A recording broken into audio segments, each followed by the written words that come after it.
Dans cet épisode, il sera question de violences sexistes et sexuelles. Que signifie un droit si je dois me battre pour l'obtenir ? Que signifie un droit si je dois me battre pour l'obtenir ?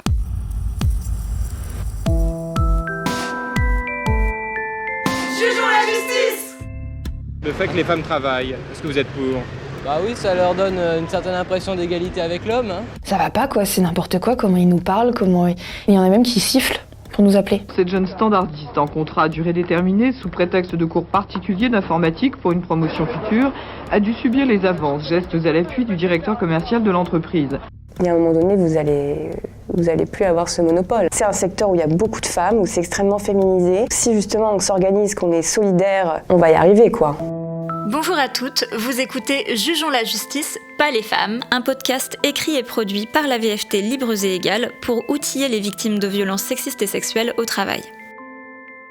Épisode 2, à quel prix les femmes ont-elles le droit de travailler ? Et vous, avez-vous déjà entendu cette phrase ? Oui, des commentaires sur ma tenue, mon physique, c'est tellement banal. J'ai presque l'impression que ça fait partie de mon boulot. À la VFT, on entend beaucoup que cela fait partie du travail. Pourtant, dire cela n'a rien de banal. Elle signifie que les violences sexistes et sexuelles que subissent les femmes au travail, elles sont si fréquentes qu'elles en deviennent presque naturelles, ancrées.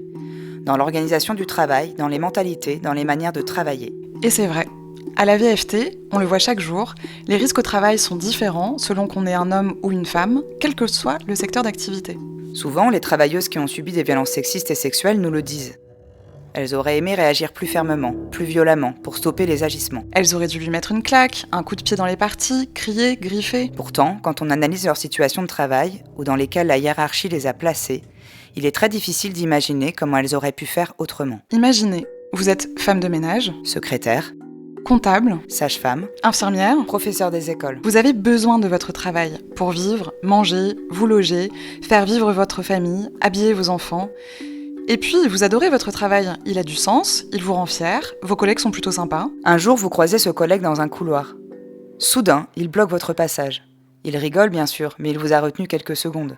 Quelques secondes pendant lesquelles il vous a imposé un rapprochement physique. Comme ça, pour plaisanter, dira-t-il. Vous ne comprenez pas, mais il faut se remettre au travail, comme d'habitude.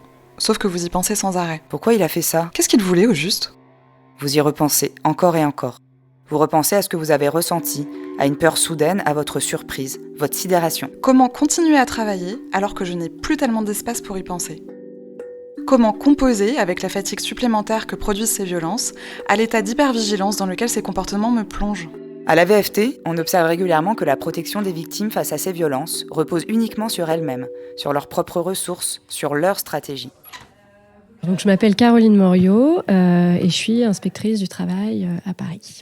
On est vraiment dans une histoire collective et qui est vraiment très ancrée dans nos représentations sociales, dans notre organisation du travail. Mais pourquoi est-ce que ce serait à la victime seule de faire face à un problème collectif ? Parce que oui, les violences sexistes et sexuelles au travail sont un problème collectif. C'est d'ailleurs la raison pour laquelle ces violences, quand elles sont dénoncées, dérangent autant. Dénoncer des violences au travail, c'est encore quelque chose qui est vu comme subversif parce que ça renverse la table, ça met en lumière des abus qui sont généralement passés sous silence. La personne demande des comptes. Donc ce qui effraie les employeurs là-dedans, c'est qu'une salariée qui relève la tête, qui va réclamer justice, c'est susceptible d'inspirer aussi à d'autres la volonté et le désir de remettre en question l'ordre établi, les rapports de domination et de pouvoir dans l'entreprise, de provoquer des changements organisationnels. Et ça, je pense que les employeurs n'en veulent pas.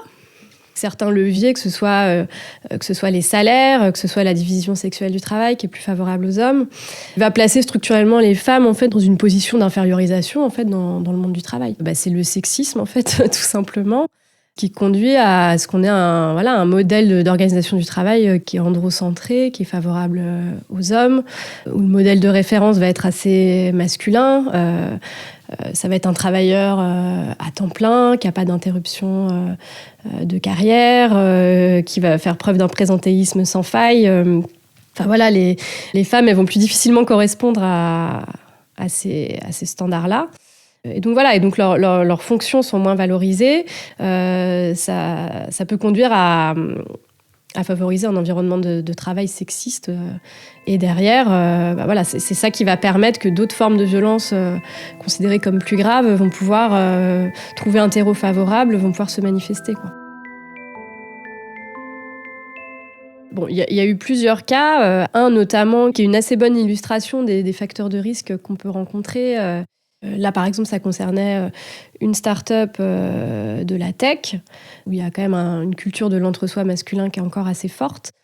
La composition sociale de l'entreprise, c'est des travailleurs, des travailleuses qui sont assez jeunes, qui ont pour la plupart pas forcément de référentiel sur ce que sont des conditions de travail normales, entre guillemets. Et avec une culture d'entreprise qui peut être marquée par voilà, l'ambiance potache, le copinage, où tout le monde va se tutoyer, y compris l'employeur et ses subordonnés. On le voit dans l'aménagement des locaux de travail, où il y a beaucoup de choses qui vont favoriser le confort des salariés, leur donner envie de rester plus longtemps dans les locaux. La multiplication des espaces de socialisation, y compris hors du temps de travail, les after-work, etc. Bon, tout ça, ça peut avoir tendance à gommer qu'on est au travail, en fait, on n'est pas en famille ou entre amis. Tout ça est très factice puisque, disons que ce type d'ambiance de travail va contribuer à masquer des inégalités de pouvoir et des rapports de domination qui existent. C'est aussi ça qui va rendre la dénonciation des violences encore plus compliquée pour les victimes derrière.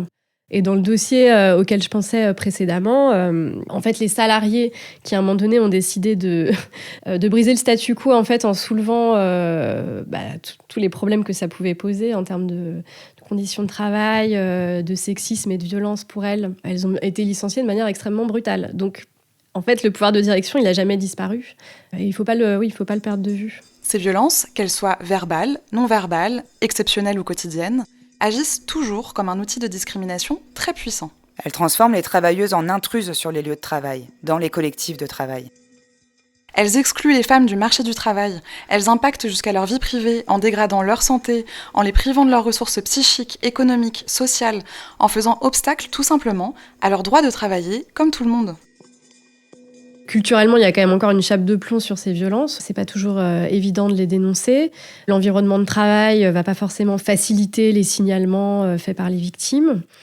Alors, dans les dossiers que j'ai eu à traiter, l'issue était pas toujours très favorable aux victimes, mais les entreprises, les grandes entreprises maintenant ont tout ce qu'il faut sur le papier, c'est-à-dire des protocoles de signalement qui sont très bien. Elles ont tout un canevas d'enquête qui est prévu. Enfin, en tout cas, sur le plan de la prévention, tout y est sur le papier. Donc, par rapport à il y a encore quelques années, c'est des choses qui progressent. Mais voilà, ça va pas toujours, en tout cas, se traduire par des effets très concrets, quoi. La particularité du travail, c'est donc qu'il s'agit d'un lieu hiérarchisé où les travailleurs et travailleuses sont contraintes économiquement. Parce que le travail est intense, difficile, parce que notre supérieur direct détient un contrôle légitime sur la quantité et la qualité de notre travail, parce que les travailleurs, contrairement aux travailleuses, bénéficient d'une présomption de compétence. Alors il devient très facile de banaliser et donc de commettre des violences sexistes et sexuelles, de faire des femmes des corps défouloirs, des corps violentables, des corps que l'on peut commenter, toucher, humilier. Les droits n'existent pas en quantité limitée. Le fait que certains en possèdent ne signifie pas que les autres doivent en être dépourvus et se contenter de ça. Le silence de l'ensemble d'un collectif sur les violences subies par certaines ou certains ne peut plus durer. Audre Lorde, poétesse féministe, le disait avec force: transformons le silence en action et en parole. Reconnaissons les violences, étudions-les, parlons-en et transformons-nous collectivement.